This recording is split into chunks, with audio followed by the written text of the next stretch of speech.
This is the Oberkassel Bridge in Dusseldorf. For those of you who have seen the brilliant 1968 war film The Bridge at Remagen, this bridge appears at the very beginning of the film as American tanks approach the bridge, charging up the side of the banks of the Rhine whilst a hospital train full of wounded German soldiers attempts to get across the river. The reason why you may not recognise the bridge from the film is firstly because this one was built after the war to replace the one that was destroyed in 1945, and secondly because the surroundings in the film look nothing like the centre of Dusseldorf, which was a mistake by the people who made the film.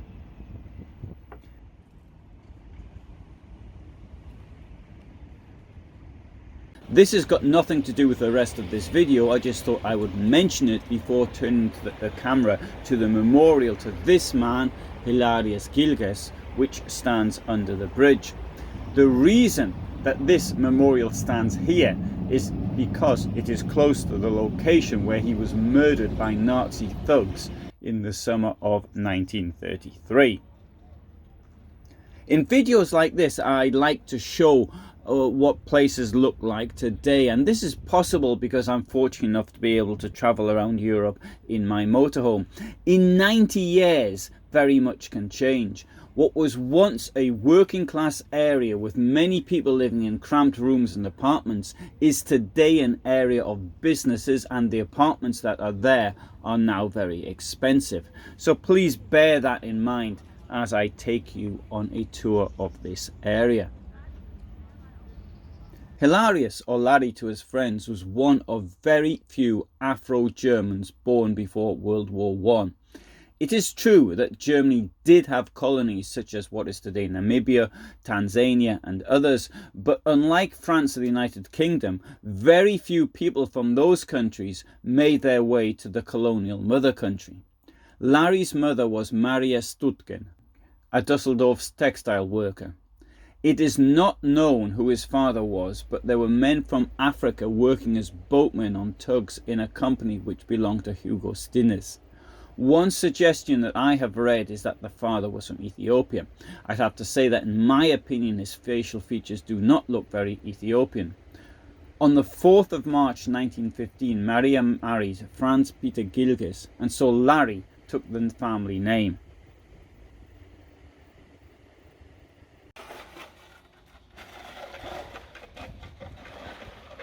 Larry grew up in the working class milieu of Dusseldorf's Old Town and joined the Communist Youth Association of Germany, KJVD, around 1925 or 1926. He became an amateur actor with Nordwest Rhine, a communist agitprop theatre group run by Wolfgang Langhoff. There are a couple of photographs with him from this time which appear on the Dusseldorf memorial plaque. Larry Gilges married Katharina Hubertine Virgels, and they had a daughter, Franziska August, and a son, Heinz.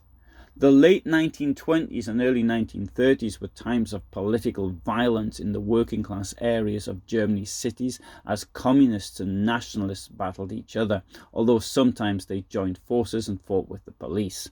In 1931, there was a street fight between communists and nationalists in Dusseldorf, which led to the death of a Stahlheim member. As a result, Hilarius Gilges was arrested and sentenced to 1 year in prison for illegal possession of a weapon and assault. Once he'd served his sentence, he continued to be an activist. In January 1933, Hitler was appointed Chancellor, and following the Reichstag fire, the communists were forced underground. Many prominent anti-Nazis fled the country. This was much more difficult for working class people who did not have the financial resources to leave Germany. In the case of Hilarius Gilges, it was much more difficult due to the fact that the colour of his skin must have been noticed in previous altercations, and it would have stood out to anyone who wanted to find him. This is Ritterstrasse in the Old Town of Dusseldorf. Larry Gilges lived here in an apartment at number 36. Today, this is an expensive area to live in, but in 1933, it was very much for poorer people. At around 22:30 on the night of the 20th of June 1933, Hilarius Gilges was abducted, presumably by 6 members of the SA and or the SS. He was taken from his apartment at number 36 Ritterstrasse to a quiet area on the banks of the Rhine, where he was tortured and murdered. He had gunshot and stab wounds on his body, his arms were dislocated, and sand was found in his lungs. The perpetrators were never discovered, even after the end of National Socialism, when an effort to find them could, I suppose, have been done. But given all the other crimes of the Nazis, then maybe this one just got buried under a pile of paperwork.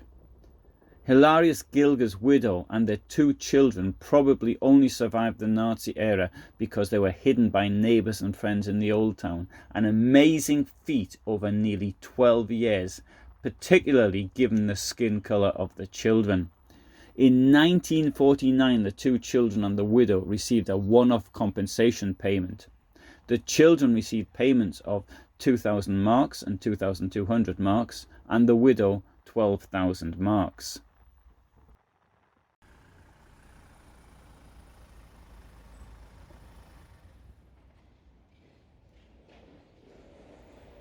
In 1988, a commemorative plaque was placed near the site of the murder.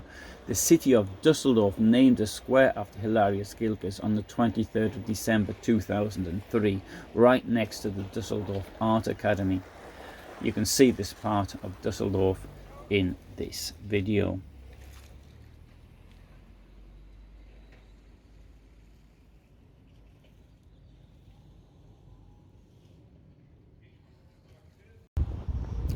So thank you very much for watching. I hope you found the video interesting. I have a lot of videos related to the National Socialist period, and not only about National Socialist criminals, but also those Germans who resisted it.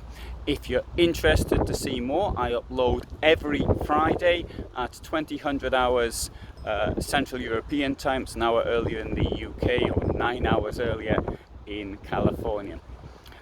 I also upload at other times, sometimes it's often on anniversaries and the likes. So, and if there's some news item which I think has some historical reference. So for the moment, from me in Dusseldorf, all the best. And if you haven't already done so, please subscribe and ring the bell.